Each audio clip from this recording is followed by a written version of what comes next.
يلا بينا نعمل حاجة تدفينا النهاردة، سهلة جدا وبسيطة، مش هتاخد وقت ولا مجهود معاكي. بنسافر لها بلاد وكمان بنشتريها بالغالي. هنعملها النهاردة بطريقة سهلة جدا وبسيطة. هنعمل البليلة. البليلة من الحاجات المغذية جدا لولادنا، بس ما بنعملهاش كتير خوفا اللي هي تطلع بايظة او مش تطلع مش مظبوطة معانا زي بتاعة المحلات. النهاردة هنعملها بطريقة سهلة جدا وبسيطة زي بتاعة المحلات واحسن كمان. يلا بينا نصلي على النبي عليه افضل الصلاة والسلام ونبدأ الفيديو بتاعنا. جبت هنا الغلة وديت حباية القمح او الغلة زي ما تسميها. زي ما انت شايفة كده، قربت لك الكاميرا ليها عشان تشوفي شكلها. نشتريها من العطار سايبة او اكياس من الشركات اللي هي زي شركة الضحى او اي شركات بتبيع البقوليات. تمام. جبت هنا نص كيلو نقعته وهسيبه حوالي 4 ساعات او 3 ساعات، او من على بالليل كمان هيكون احسن. عامليها معاملة البقوليات زي ما بتعملي الفاصوليا واللوبيا والحاجات دي. طبعا بس قبل ما بنقعها بغسلها كويس جدا حوالي 4 5 مرات كده لغاية لما المية بتاعتنا تبيض زي ما انت شايفاها كده. لان في الاول بتبقى المية كده تحس ان هي المية عكرة كده، لونها مغير. فلازم عشان برضو لو فيها شوائب او اي حاجة بتطلع على وش المية، فانقعيها كويس جدا. نقعتها بقى حوالي 5 6 ساعات. وهنبدأ دلوقتي نحطها على النار. زي ما انت شايفة كده الحباية نفشت شوية كده اكبر من ما كانت لسه ما اتبلتش مية. وبس كده. جبت الحلة بقى عندي، والحلة اللي انا هستعملها تكون اكبر من الكمية. انا عندي هنا نص كيلو، والنص كيلو ده هيعمل كمية كبيرة جدا، فممكن نخزنها عادي عندنا في الفريزر وهقولك ازاي. جبت طبعا الحلة، وزي ما قلتلك الحلة تكون اكبر من الكمية ضعفين، لان هي لما بتستوي بتزيد كمان ازيد من الكمية اللي انت هتحطيها في الحلة.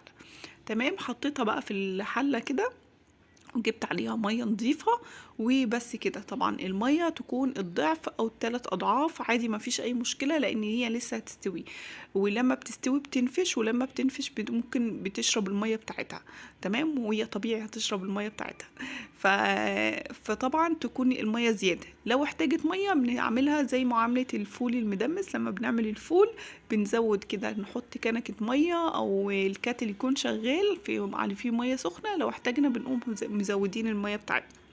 تمام. حبيت بس اقول لكم الخطوة دي بالتفصيل. طبعا هي اول ما غلت كده حوالي 10 دقايق، وبعد كده وطيت عليها النار اسيبها تستوي براحتها خالص. ولو في اي حاجة كده ريم او شوائب بيضة كده بنشيلها بطرف المعلقة.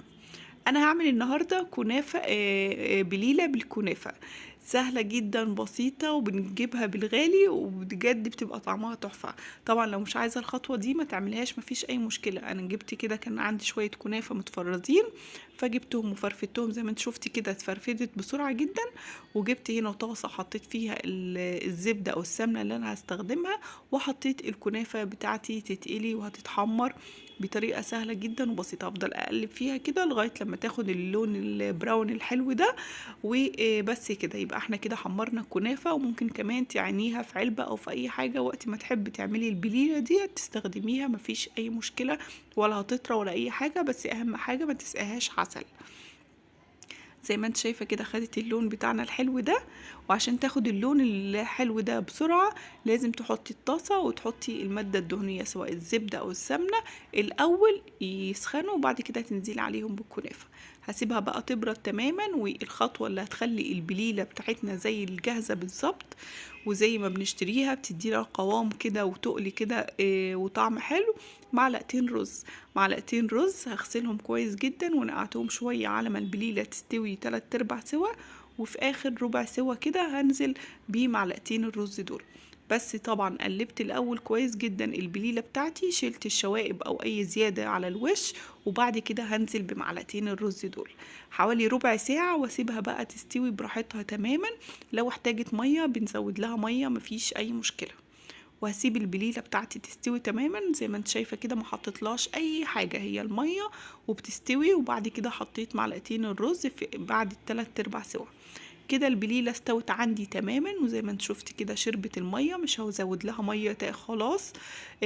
وبعد كده هنجيب بقى البليله عشان نقدمها. طبعا الكميه اللي انا عاملاها دي كبيره، فمش هينفع احط عليها اللبن كله مره واحده او اقدمها كله مره واحده. هاخد على قد اللي انا هقدمه او اللي احنا هناكله دلوقتي.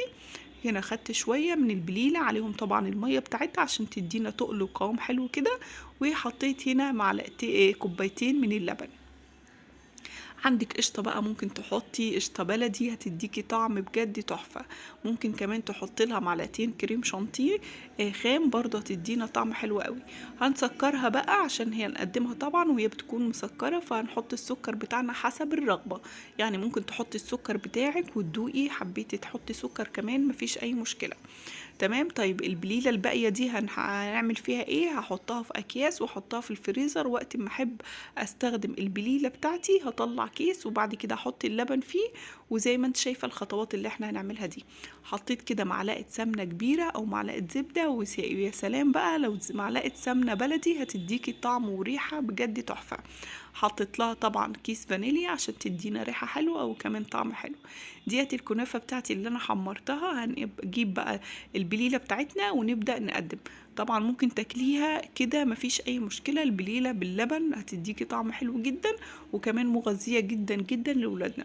بس احنا عايزين النهاردة نقدمها زي المحلات بالظبط ما بيقدموها. فلقيت عندي في التلاجة كده شوية مكسرات فايدين من رمضان، فقلت استعملهم. تمام. والمكسرات طبعا اللي عندك تستخدميها براحتك. القرفة مع الكنافة بتدي طعم رهيب بجد، جبت هنا شوية قرفة عشان احطهم مع الكنافة في الاطباق اللي انا هقدم فيها كنافة. هقدم طبعا اطباق بالمكسرات بس واطباق بالكنافة عشان اللي يحتاج ده او ده. تمام. هنا هنجيب هنا بولة من البليلة بتاعتنا، وطبعا ناخد فيها كده لبن وناخد فيها البليلة بتاعتنا عشان كل طبق كده كل حد يبقى ياكل من البليلة طبعا عشان يبقى ايه الطبق متقدم بشكل حلو زي ما بنشوفه في المحلات. تمام. طبعا المكسرات اللي عندك تقدري تضيفي مكسرات زي ما قلتلك، وتقدري ما تضيفيش اي مكسرات، ممكن كمان جوز الهند وزبيب بس كده هيدوكي طعم حلو جدا. قدمت هنا الاطباق بتاعتي، هبدأ بقى اوزع المكسرات زي ما انا عايزة بالطريقة ديت. يعني احط شوية جوز الهند شوية زبيب شوية مكسرات من اللي عندك، تشكيلة كده تحطي في كل طبق. تمام.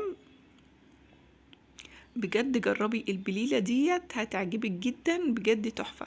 طبعا كل اللي بيحب البليلة واي حد من مصر عارف البليلة بنسافر لها اجا وبنروح لها في اماكن معينة عشان ناكلها، مش في اي اماكن بنلاقيها وما بتكونش كمان طعمها حلو. ففي محلات مشهورة عندنا جدا في مصر فبنسافر لها عشان ناكلها. فانا عملتلك البليلة بجد بجد زي المحلات بالظبط واحسن كمان وانضف وكمية اكبر واوفر بكتير بكتير جدا. بتروحي تشتري طبق زي دوت ب50-60 جنيه عشان تاكلي طبق بليلة. وبس كده البليلة بتاعتنا خلصت، قدمناها بالشكل الجميل ده احسن كمان من المحلات وانضف زي ما قلتلك. الاطباق اللي هي الناس اللي بتحب الكنافة حطيت لهم كنافة، طبعا بتحطيها على الوش كده زي المكسرات. اتمنى الفيديو يعجبك واتمنى تقولي رايك في التعليقات وجربيها مش هتندمي. ما تنسينيش بقى في اللايك والشير، لو مشتركة في القناة تشتركي وتفعلي الجرس. شكرا ليكم. سلام.